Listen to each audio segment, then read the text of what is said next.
Okay, आज की class में जो हम शुरू कर रहे हैं, जो कल लास्ट क्वेश्चन हमने कराया 19 तक, अब 20 क्वेश्चन से करने। इसमें है which of the following points lies on y axis, इनमें से कौन सा वाई एक्सिस पे लाई होगा। मैंने इसकी ट्रिक बताई थी आप लोगों को, वो ट्रिक ये थी कि इसके अगेंस्ट वाला जहां कहीं भी जीरो होगा, जैसे अगर एक्स एक्सिस पे जीरो वैल्यू आएगी तो वो वाई एक्सिस पे शो की जाएगी वो कोऑर्डिनेट्स, और अगर वाई एक्सिस पे जीरो आएगी तो एक्सिस पे शो की जाएगी। फॉर एग्जांपल इसके लिए मैं एक कॉन्सेप्ट समझा देता हूं, जैसे अगर मैंने लिखा 0, y या 0,1, तो इसका मतलब है कि ये x की वैल्यू है और इसका मतलब है ये y की वैल्यू है। तो इस केस में ये y एक्सिस के ऊपर शो किया जाएगा। लेकिन अगर इसका रिवर्स होता है, मान लीजिए कि यहाँ 1 है और यहाँ 0 है या कोई और भी नंबर है, तो उस केस में ये x एक्सिस पर है, ये y एक्सिस है। तो मैंने कहा कि 0 जहां कहीं भी होगा उसके अगेंस्ट वाली जो वैल्यू होगी वो x की होगी या y की। जैसे कि यहाँ y पर 0 है तो x एक्सिस पर, तो ये वाले केस के अंदर x एक्सिस पे शो किया जाएगा, इस एक्सिस के अंदर एक्स एक्सिस। तो इस तरह से यहां पर क्या आ रहा है बच्चों, यहां पर कह रहे हैं वाई एक्सिस पे कौन सा पॉइंट आएगा, वाई एक्सिस में वही आएगा जहां कहीं भी वाई की वैल्यू दी जाएगी। देखो यहाँ वाई 0 है तो ये तो होना नहीं है, यहाँ वाई 0 है ये भी नहीं होना है, यहाँ वाई -4 है तो ये वाला पार्ट आपका आंसर बनेगा बच्चों। इतना समझ आ गया, कॉन्सेप्ट क्लियर है? ठीक है, देख करके आप जज कर लेंगे। जिस ब्रैकेट के अंदर दो वैल्यू तो कोऑर्डिनेट्स कहलाते हैं, एक एक्स की होती है एक वाई की होती है, और जिसमें जिस किसी की भी वैल्यू होगी उस एक्सिस के ऊपर वहां पर शो किया जाएगा। ठीक बात है बच्चों, गॉट इट? सबका क्लियर? अब कुछ एक्स्ट्रा क्वेश्चंस हैं बच्चों। यहां पर कह रहे हैं list the number of outcomes when a coin is tossed. यहां पर कह रहे हैं कि जब कॉइन को टॉस किया जाएगा तो आउटकम्स वहां पर कितने बनेंगे। देखो एक आपका आएगा, दो आउटकम्स आएंगे 1/2 और 1/2, दो आउटकम्स आएंगे, एक हेड का एक टेल का। तो यहां पर नंबर ऑफ आउटकम्स जो कहलाएंगे, ये तो मैंने प्रोबेबिलिटी बताई है, लेकिन नंबर ऑफ आउटकम्स जो कहलाएंगे बच्चों वो आएंगे 2। नंबर ऑफ आउटकम्स कितने आएंगे बच्चों? 2 ही है, कि एक हेड का है और एक टेल का है। क्लियर? आगे बढ़ते हैं। अब pie chart is also called, pie chart को हम क्या कहते हैं बच्चों? पाई चार्ट को पाई ग्राफ भी कहते हैं। बात समझ में आई?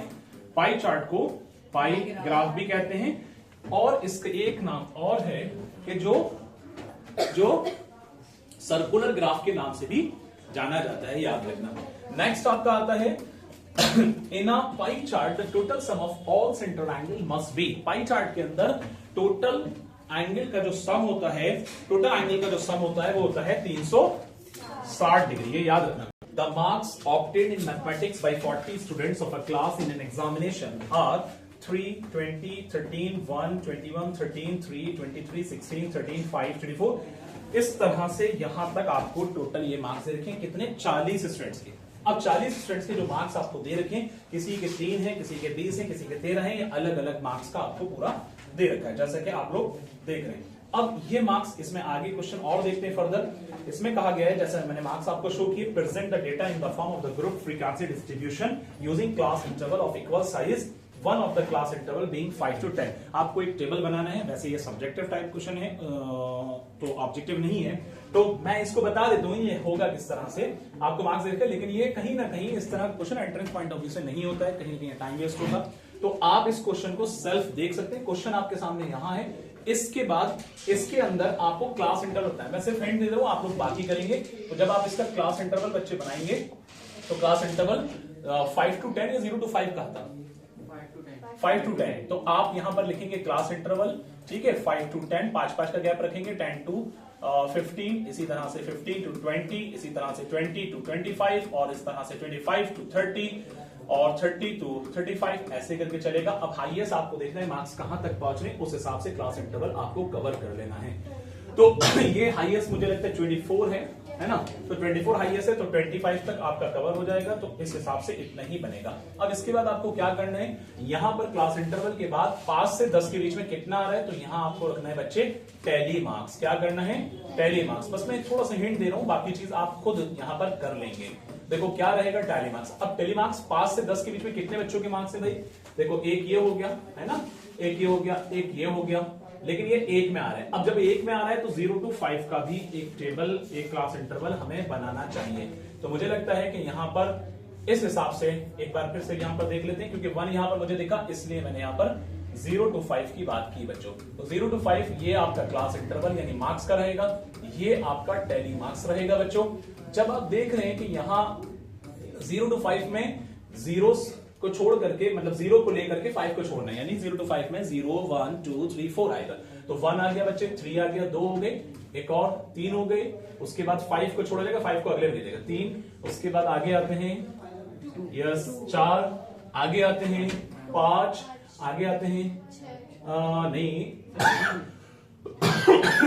ये आपका कितना हो गया एक 5 को छोड़ने, अब इतने बन रहे हैं 1 2 3 4 5 6 बन रहे, तो इसमें 0 से 5 के बीच में याद रखना, जब भी हम क्लास इंटरवल को लेते हैं तो इसमें लोअर लिमिट कंसीडर किया जाता है बेटा, अपर लिमिट छोड़ा जाता है। 0 से 5 के बीच में हम 5 को नहीं ले सकते, 0 से 4 तक लेंगे, लोअर लिमिट तो इंक्लूड करनी, तो कितने टोटल 6। अब मैं कल टेलीमार्क्स की बात करता हूं 1 2 3 4, तो आपके पास में ये इस हिसाब से यहां कट गया, ये 5 और एक हो गया 6। यहां आपने बच्चे लिख दिया फ्रीक्वेंसी, इस हिसाब से आपको यहां पर टेबल क्रिएट करना है। एक टेबल में बनाएंगे, एक क्लास इंटरवल, ये टेलीमार्क्स की फ्रीक्वेंसी, ये कितना है 6। अब आप 5 से 10 के बीच में देखेंगे, तो 5 से 10 के बीच में आपको नजर आएगा 1 2, ठीक है बच्चों, 2 और उसके बाद 3 और उसके बाद 4 और उसके बाद यहां पर 10 नहीं आएगा, ठीक है, 5 6 7 8 9 10, कितना आ गया भाई 10। 1 2 3 4 5 1 2 3 4 5, ये कितना हो गया फ्रीक्वेंसी 10। समझ चुके हैं इस पैटर्न पर, इस स्ट्रक्चर को आप लोग बना लो, इस पैटर्न पर आपको इस तरह से रिप्रेजेंट करना है। वैसे इस तरह का क्वेश्चन एंट्रेंस में नहीं आता, लेकिन एक्स्ट्रा क्वेश्चन था तो मैंने आपको बता दिया। जल्दी से फटाफट इसका स्ट्रक्चर ले लो या फोटो ले लो, देन आगे बढ़ते हैं, ठीक है। आप लोग इसी हिसाब से देखेंगे, फोटो लेने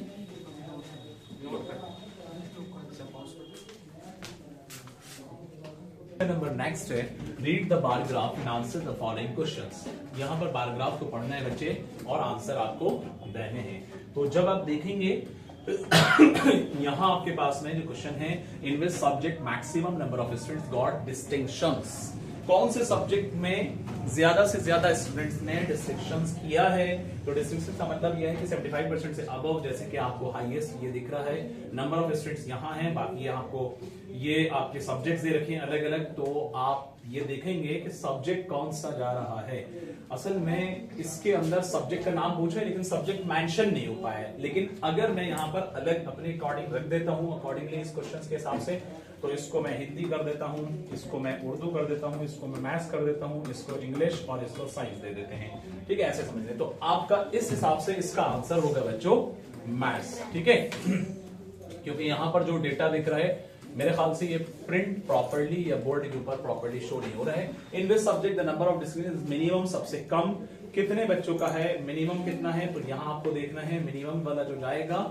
अब ये परसेंटेज के हिसाब से उस हिसाब से शो नहीं हो रहा है, तो हम उसको हिंदी मान लेते हैं। बहरहाल ग्राफ रीड करने वाले क्वेश्चंस भी आते हैं, बस ग्राफ को देख करके ऐसे बताना है, लेकिन ग्राफ प्रॉपर यहाँ पर रिप्रेजेंट नहीं हो पा रहा है, टाइपिंग मिस्टेक हो सकती है, ये प्रॉपर प्रिंट नहीं हो पाया। How many distinction were obtained by students in a school, इस स्कूल में कितने, अब यहाँ नंबर देखो शो नहीं हो रहे, इसका आंसर वैसे हो नहीं सकता, कुछ ना कुछ हमें बनाना पड़ेगा। Right subject order of the performance, तो सब्जेक्ट ऑर्डर लगाने, तो सब्जेक्ट ऑर्डर लगाएंगे, तो सबसे पहले अगर देखेंगे हिंदी, हिंदी के बाद इंग्लिश का है, इंग्लिश के बाद उर्दू का है, उर्दू के बाद साइंस का है, फिर देन मैथमेटिक्स का है।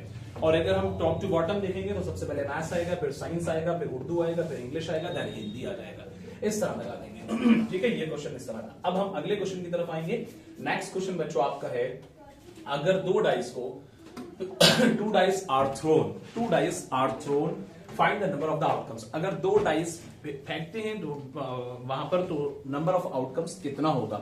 याद रखो जब दो डाइस को एक साथ फेंका जाता है तो 6 एक डाइस में होते हैं, तो 6 into 6 करके वहां पर हम क्या बना देते हैं, नंबर ऑफ आउटकम्स 36 आएगा। कितना आएगा बच्चों, नंबर ऑफ आउटकम्स उसका होगा 36, इतना याद रखना है, ठीक है बच्चों। ये चीज सबको याद रखनी है, दो डाइस को एक साथ फेंका जाएगा तो उस जगह पे नंबर ऑफ आउटकम्स 36 बनेंगे, क्योंकि एक डाइस का 6 होता है, तो 6 into 6 करके 36 कर दिया जाएगा। नेक्स्ट आता है, there are 2 red 3 blue and 5 black balls in a bag. एक बैग के अंदर ये ब्लैक है, इतना ब्लू है और 2 रेड है।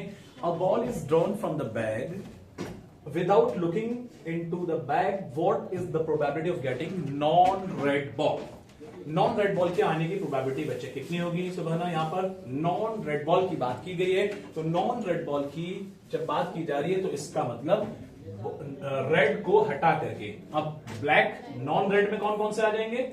5 तो ब्लैक आ जाएंगे ना, ठीक है बच्चों, 5 ब्लैक और 3 आपके ब्लू आ जाएंगे। तो अब यहां पर प्रोबेबिलिटी जिस किसी की भी पूछी जाती है उसका अरहान हम ऊपर रखते हैं, तो मैं यहां कह दूंगा प्रोबेबिलिटी नॉन रेड बॉल। ध्यान से, नॉन रेड है ना, तो नॉन रेड बॉल का प्रोबेबिलिटी जो आएगी, इन दोनों का अरहान सुनने की जरूरत है, समझने की जरूरत है।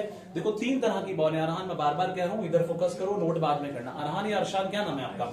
तो यहां मैं नॉन रेड बॉल की बात कर रहा हूं, तो रेड को हटा करके नॉन रेड हो जाएगा। तो इसका मतलब है कि इन दोनों का सम करो, ये फेवरेबल आउटकम्स होगा। तो इसका हो जाएगा 5 + 3 8 अपॉन, और टोटल कितना है? 8 + 2 10 हो जाएगा। 2 4s एंड 2 5s, आपकी प्रोबेबिलिटी 4/5 आ जाएगी बच्चों नॉन रेड बॉल की। इतना क्लियर?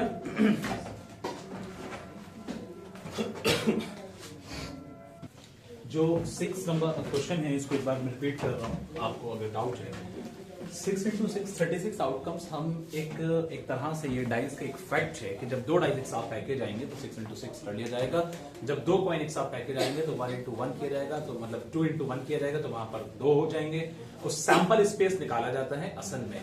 कॉइन्स का भी मैंने बताया, 3 कॉइन्स का सैंपल स्पेस, 2 कॉइन का सैंपल स्पेस 4 आता है, 3 कॉइन का सैंपल स्पेस आपका 8 आता है, इस तरह होता है। लेकिन अगर मैं इस कंडीशन पे जाऊंगा तो इस हिसाब से एक डाइस में 1, एक डाइस में 1।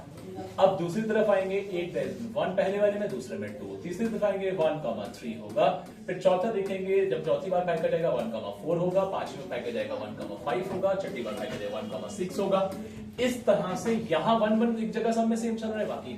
अब इसके अंदर 1, जैसे यहाँ पर 1 है ना, तो आपका 1 क्या होना चाहिए? 2 होना चाहिए। फिर उसके बाद यहाँ पर 1 है, देखो सॉरी 2 होना चाहिए, 2 यहाँ पर होगा 1। अब बाद वाले में 2 चल रहा है, ध्यान से देखना, 2 2, फिर उसके बाद 2 3 हो सकता है, इस तरह से 2 4 हो सकता है, फिर 2 5 हो सकता है, फिर इस तरह से 2 6 होता है। ये सब पॉसिबल है। तो इस तरह से 36 टाइम्स ऐसे जाएगा, उसका पूरा एक टेबल बनेगा। और वहां पर डबलेट्स का एक केस और आता है, और डबलेट्स के केस में उसकी प्रोबेबिलिटी 1/36 हो जाती है, 6/36 यानी 1/6 आती है। जब कभी भी आपका क्वेश्चन ऐसा आएगा कि 2 डाइस को जब एक साथ में, इंपॉर्टेंट बात बता रहा हूं, 11 एंट्रेंस के अंदर ये क्वेश्चन डबलेट का बना है प्रोबेबिलिटी के अंदर से। आप लोग को याद रखना है कि जब भी 2 डाइस को एक साथ पैका जाएगा और 2 डाइस को पैकने पर डबलेट की प्रोबेबिलिटी चाहिए। What is the probability of getting doublet? Doublet का मतलब है कि वहां पर 1 1 कितनी बार, मतलब दोनों डाइस में सेम वैल्यू आ रही है, तो ऐसा 6 बार होता है। एक कंडीशन आएगी दोनों में 1 1 होगा, एक कंडीशन आएगी दोनों में 2 2 होगा, एक कंडीशन आएगी दोनों में 3 3 होगा, एक कंडीशन दोनों में 4 4, एक कंडीशन दोनों में 5 5 और एक कंडीशन दोनों में 6 6। तो डबलेट की प्रोबेबिलिटी निकालने का बेहतर तरीका यह है, प्रोबेबिलिटी ऑफ गेटिंग डबलेट। मैं आपको बता रहा हूं, बाई चांस अगर यहां आ जाता है तो आपको करना है, फेवरेबल आउटकम्स उसके अंदर 6 है और टोटल नंबर ऑफ आउटकम 36 होते हैं। इसको रिड्यूस करने पे हमेशा डबलेट की प्रोबेबिलिटी 1/6 आएगी। इस बात को दिमाग में फिट कर लो कि हमेशा डबलेट की प्रोबेबिलिटी कितनी आएगी भाई? 1/6 आएगी। ये 11 एंट्रेंस का क्वेश्चन मैंने आपको बताया, वहां ये क्वेश्चन पूछा गया है पिछले सालों में। बट यहां जो है आपको जो ये कंफ्यूजन था, याद रखना जब भी 2 डाइस पैकेज आएंगे उसके टोटल आउटकम 6 × 6 से 36 बनेंगे। अली नेक्स्ट क्वेश्चन मैंने नॉन रेड बॉल का बताया था, वो आपको बता चुके हैं। अगला क्वेश्चन है the data on mode to transport use by students to come to school are as given below. कहा गया है कि यहाँ पर डेटा है, बस से भाई 120 स्टूडेंट जाते हैं, साइकिल से 180 स्टूडेंट, ट्रेन से 240 स्टूडेंट जाते हैं, कार से 80 स्टूडेंट जाते हैं, स्कूटर से 100 स्टूडेंट जाते हैं। डेटा एक आपके सामने कंप्लीट है। अब इस हिसाब से हम देख रहे हैं कि इसके अंदर सेंट्रल एंगल हर एक सेक्टर का आपको बनाना है। मैं आपको एक बात बता दूं कि एंट्रेंस पॉइंट ऑफ व्यू से इस तरह से सब्जेक्टिव टाइप क्वेश्चन नहीं आते, बट इस शीट के अंदर है तो मैं स्टार्ट करा रहा हूं। फिलहाल इस क्वेश्चन को अभी यहां पर स्किप कर रहे हैं, रीजन भी कि यहां पर टाइम ज्यादा लगेगा। सेंट्रल एंगल निकालने का तरीका क्या है, बस इतना समझा दे रहा हूं एक करके। जब आप किसी का सेंट्रल एंगल निकालेंगे तो उस नंबर को आप रखेंगे ऊपर और इन सारी वैल्यूज का टोटल आप कर देंगे यहां। सारी वैल्यूज का टोटल 180 और 120 मिला करके कितना हो जाएगा भाई? 300, 300 और 200 500, 540, 540 में 80 मिलाएंगे 620, 620 में 100 मिलाएंगे 720। तो टोटल को रखेंगे नीचे, जिसकी भी सेंटर एंगल निकाल रहे हैं उस वैल्यू को ऊपर, टोटल को नीचे 360 से काट देंगे। ये आपका सेंट्रल एंगल निकालने का तरीका है जब हम पाई चार्ट बनाते हैं। बस एक मैं बता दे रहा हूं, मैं पूरा यहाँ पर क्वेश्चन सॉल्व नहीं कराऊंगा, टाइम ज्यादा जाएगा। ये question entrance point of view से नहीं है। 12 1 जा 12 6 जा 72, 6 1 जा 6 6 जा 36 और एक 0 आ जाएगा। तो इस हिसाब से इसका जो सेंट्रल एंगल बच्चे बनेगा वो 60 डिग्री का बनेगा। कितना बनेगा? 60 डिग्री का। बात समझ? ऐसे ही हर एक का हम निकाल सकते हैं। जब इसका निकालेंगे 180 अपॉन 720 करेंगे इंटू 360 करेंगे, आपका सेंटर। इसका निकालेंगे 100 अपॉन 720 इंटू 360 करेंगे, तो आपका सेंट्रल एंगल इस तरह से निकल जाएगा। कोई कंफ्यूजन कुछ नहीं है। क्लास 8 एनसीईआरटी के अंदर स्टार्टर में सेंट्रल एंगल को प्रॉपर्ली हम निकालना सीखा है, और यहां पर भी मैंने एक करके बता दिया, आपका रिवाइज जरूर हो गया होगा। ठीक है, बात समझ में आ गई? अब हर एक का कहा था, तो हर एक का वीडियो में रिकॉर्ड है, हर एक का इस तरह से निकाल करके मुझे कमेंट करके सब लोग बताएंगे। सारे बच्चे, जितने बच्चे यहां बैठे, कमेंट करके। बस का तो मैंने बता दिया, बस का सेंट्रल एंगल 60 डिग्री आ रहा है। आपको साइकिल का निकालना है, ट्रेन का, कार का और स्कूटर का आज ही बताना है। ठीक, नेक्स्ट क्वेश्चन, क्वेश्चन नंबर 9 है। A coin and a die are thrown simultaneously. Find the number of the possible outcomes. Also name the outcomes. कहा गया है कि एक कॉइन को, एक डाइस को एक साथ में फेंका जाता है, तो यहाँ पर नंबर ऑफ पॉसिबल आउटकम्स कितना होगा। ऑल्सो नेम ऑफ आउटकम्स का है, तो यहाँ पर नंबर ऑफ आउटकम्स होना चाहिए था। क्या होना चाहिए था? नंबर ऑफ आउटकम्स होना चाहिए था बच्चों। तो ये चीज आपको समझनी है। तो कॉइन के अंदर आपके साइमल्टेनियसली दो चीजों को एक साथ पकड़े। कॉइन में नंबर ऑफ आउटकम सिंगल में कितना होगा भाई? 2 होगा ना, एक हेड एक टेल। डबल में 4 हो जाता है और ट्रिपल में 8 हो जाता है। तो इसके 2 और डाइस के कितने? 6। कितने हो गए? 8। तो नंबर ऑफ पॉसिबल आउटकम्स जो है वो हो जाएंगे 8। इसका बात क्लियर होगी सबकी? ठीक है, इसके बाद आगे बढ़ते हैं। Marks secured by students in various subject. अब मैं इसको ऊपर देखते हैं। क्वेश्चन नंबर 9 तक सबका क्लियर है ना? क्वेश्चन नंबर 10 के अंदर marks is secured by students in various subject in an examinations are. ऐसे करके आपको दे रखे हैं। देखो सब्जेक्ट आपके सामने बच्चों, Hindi, English, math, social science, general science, इसके 40 हैं। और इसके बाद बच्चों यहां पर आपके 52 हैं। आप लोग देख रहे हैं कि यहां पर कितने हैं? 40 और यहां पर 52, यहां पर 80, यहां पर 70, यहां पर 75 है। बात समझ में आ गई? अब आपको इस क्वेश्चन के अंदर पूछा गया था, ये देखना है। मार्क्स तो आपको गिवन है, पूछा गया था, ऊपर मेंशन है क्या? यहां marks secured by examination are. Okay, इसके अंदर देखो वो चीज टाइप नहीं हो पा रही है कि एक्चुअल में क्वेश्चन में क्या पूछा गया है। क्वेश्चन के अंदर मुमकिन है कि पीछे वाले क्वेश्चन की तरह इसका भी सेंट्रल एंगल आपको निकालना है। ये आप लोग का होमवर्क है, और जो ऑनलाइन देख रहे हैं उनको कमेंट करके बताना है कि सेंट्रल एंगल आपको फाइंड आउट करना है सभी बच्चों को। जो मैंने तरीका अभी बताया, सेंट्रल एंगल यहाँ पर हर एक सब्जेक्ट के, ईच सब्जेक्ट के, है ना, फॉर ईच सब्जेक्ट, हर एक सब्जेक्ट के आपको निकालने हैं बच्चों। तो हर सब्जेक्ट का सेंट्रल एंगल निकालने के लिए आपको क्या करना पड़ेगा? फॉर एग्जाम्पल आप हिंदी का निकाल रहे हैं, तो 40 अपॉन टोटल कितना होगा? 40 50 90, 90 और 80 कितना हो जाएगा बच्चों? 170, 170 और 70 कितना हो जाएगा? 240, 240 और 70 मिलाकर के कितना हो जाएगा? 310 और 5 और 2 7, 317, 317 इंटू 360। यहां पर ऐसे करके आप निकाल लेंगे। मैंने कुछ नहीं इसके अकॉर्डिंगली बना दिया है, लेकिन यहां शायद हो सकता है कोई और चीज पूछी गई हो जो कि टाइप नहीं हो पाई है। ठीक है, लेकिन आप लोग ट्राई जरूर करना। सेंटर की कोई बात नहीं है, डेसिमल में आएगा, लेकिन आपको करना है सबको। अगला क्वेश्चन है question number 11। The following data shows the expenditure of an individual over various items. कहा गया है कि एजुकेशन पर यहां पर एक्सपेंडिचर 1600 रुपए का हुआ है, फूड पर 3200 रुपए का हुआ है, रेंट पर 4000 रुपए का हुआ है, क्लोथिंग पर 2400 रुपए का हुआ है, अदर्स पर 3200 रुपए का हुआ है। तो इस हिसाब से हम ये देख रहे हैं कि represent the above data bye a pie chart. Pie chart आपको बनाना है, तो याद रखो जब कभी भी हम पाई चार्ट बनाएंगे या पाई चार्ट बनाते हैं तो उसका तरीका क्या होता है बच्चों? उसका तरीका ये होगा कि यहां जो है आपको इसको उठाना है, पहले 1600 सेंट्रल एंगल निकालना पड़ेगा। किसका? एजुकेशन का। किसका बच्चों? एजुकेशन का सेंट्रल एंगल आपको निकालना है 1600। इसका सम करो सबका। देखो यहां 3200 है, तो 1600, 300, 1900, 19 और 400 कितना है? 1900 प्लस 400, 4 मतलब यहाँ पर 4 को ऐड करो, 19 में कितना हो जाएगा? 23। 23 के बाद फिर यहां पर आप ऐड करो 24 को, कितना होगा जल्दी बताओ? ऐसा कर सकते हैं कि आप ऐसे करके कर लो, ये ज्यादा आसान रहेगा। यहां 40 कर दो, फिर उसके बाद यहां 24 कर दो, यहां 32 कर दो। 6 और 2 8 और 4 8 और 2 10 और 4 14 तो 4 कैरी 1 1 1 2 और 3 5 और 4 9 और 2 11 और 3 कितना हो जल्दी बताओ 14 और इसके साथ में सब में 2 0 बढ़ा दो। तो आपने देखा कि यहाँ पर 14400 इंटू यहाँ आ जाएगा 360। बात समझ में आई? कितना आ जाएगा 360। अब इस हिसाब से यहाँ पर 0 से 0 कट जाएगा, यहाँ 16 है, यहाँ 144 है, तो इस तरह आप देखेंगे 2 8 and 2 7 and 2 2 क्लियर। यहां पर 8 1 8 9 72 9 1 9 4 36 1 0, तो कुल मिलाकर के 40 डिग्री का एजुकेशन का सेंट्रल एंगल बन जाएगा। एजुकेशन का सेंट्रल एंगल कितना बनेगा बच्चों? एजुकेशन का सेंट्रल एंगल बनेगा कितना 40 डिग्री। क्लियर? तो 40 डिग्री का इसका है। इसी तरह से टोटल आपके सामने आ चुका है। इन सब का जो टोटल है यहां से यहां तक का, यानी जो डिनोमिनेटर में रखा जाएगा वो है 14,400 है। कितना है टोटल? 14,400। तो जब आप हर एक के नीचे ये रखेंगे और 360 मल्टीप्लाई करेंगे, इस तरह से सेंट्रल एंगल निकालेंगे। सेंट्रल एंगल से रिलेटेड कई चीजें मैंने आपको यहाँ बताई है। तो इस तरह सेंट्रल एंगल निकाल करके फिर पाई चार्ट आपको ड्रॉ करना है, ये आपका होमवर्क है, मैं चेक करूंगा। ठीक है, एटलीस्ट जितने भी क्वेश्चन के मैंने अब तक सेंट्रल एंगल कहे हैं उन क्वेश्चंस के सेंट्रल एंगल कमेंट में आप लोग बताएंगे क्वेश्चन नंबर मेंशन करके। ठीक है बच्चों, नेक्स्ट क्वेश्चन होगा draw histogram of the for the following data.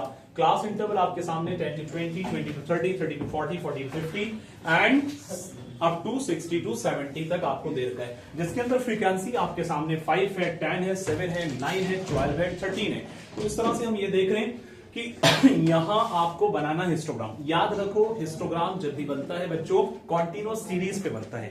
किस पे बनता है? कॉन्टिन्यूअस सीरीज पे बनता है। उसके अलावा कॉन्टिन्यूअस सीरीज अगर नहीं होती है उस केस में हम क्या करेंगे, ये बड़ी इंपॉर्टेंट बात है, यहां समझना जरूरी है कि ये एक्चुअल में कॉन्टिन्यूअस सीरीज है। 10 से 20, 20 से 30, 30 से 40। कॉन्टिन्यूअस सीरीज को पहचानना किस तरह है? जब कभी भी हमारी किसी पहली क्लास इंटरवल का जो अपर लिमिट है वो दूसरे वाले का लोअर बनना चाहिए। अब दूसरे वाले का जो अपर लिमिट है वो तीसरे वाले का लोअर बनना चाहिए, जैसा कि यहां आपको नजर आ रहा है। ये आपका लोअर लिमिट है, ये अपर लिमिट है, ये लोअर लिमिट है, ये अपर लिमिट है। देखो ये चीज यहां रिपीट हुई, ये चीज यहां रिपीट हुई, तो इस हिसाब से कॉन्टिन्यूअस है। इन केस आपके पास में कॉन्टिन्यूअस सीरीज नहीं आता है बच्चों, तो उस केस में आपको लोअर लिमिट में 0.5 को सब्ट्रैक्ट करना है, अपर लिमिट में लोअर लिमिट में 0.5 को ऐड करना है और अपर लिमिट में 0.5 को सब्ट्रैक्ट करना है। इतनी बात समझ में? जब उससे रिलेटेड कोई चीज आएगी तो मैं आपको वहां बताऊंगा। ठीक है, मैंने क्या बताया कि लोअर लिमिट के अंदर 0.5 को यहां पर हम ऐड करेंगे और अपर लिमिट में 0.5 लेस करेंगे। नहीं, अपर लिमिट में ऐड किया जाएगा और लोअर लिमिट के अंदर माइनस किया जाएगा। तो उस हिसाब से हम चलेंगे। जब आएगा क्वेश्चन मैं आपको वहां बताऊंगा कि किस तरह से आपको करना है, क्योंकि क्लास 9 का कोर क्वेश्चन वहां पर है इस तरह से।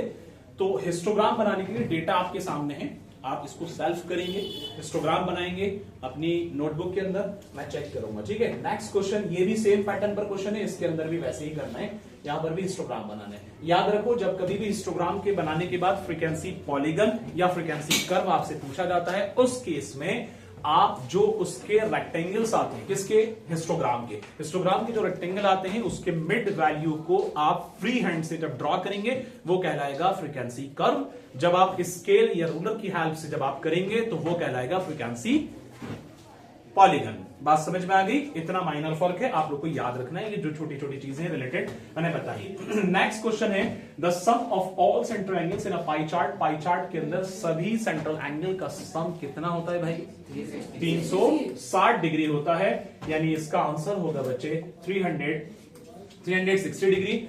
नेक्स्ट कह रहे हैं when a die is thrown total number of possible outcomes are. जब डाई को फेंका जाता है total number of possible outcomes कितने होते हैं? जब एक ही डाई कह रहे हैं, नहीं बेटा 36 नहीं है, 36 तो पीछे 2 का बताया, यही बात समझ रहे हैं। यहां कह रहे हैं अ डाई, तो एक डाई है तो 36 नहीं होगा, 2 नहीं होगा, 9 नहीं होगा, 6 होगा। क्या होगा? 6। बात समझ में? आज की क्लास में यहां तक आपका लगभग कंप्लीट हो गया। अब हम इस चैप्टर से रिलेटेड PYQ कल की क्लास में करने वाले हैं, जो कल की क्लास बड़ी इंपॉर्टेंट होगी। आज की क्लास हम यहीं रखते हैं। जितने भी बच्चों ने ये वीडियो देखा है, अगर समझ आया है तो उसको लाइक करें, शेयर करें, कमेंट करें, और जितने क्वेश्चंस का मैंने कमेंट करने को बोला है उसको जरूर भेजें। ये क्लास PYQ के इंपॉर्टेंट PYQ हैं जो तकरीबन 10 से 12 साल के हम कल की क्लास में कवर करेंगे। सभी लोग इस क्लास से फिर से जुड़ जाएं।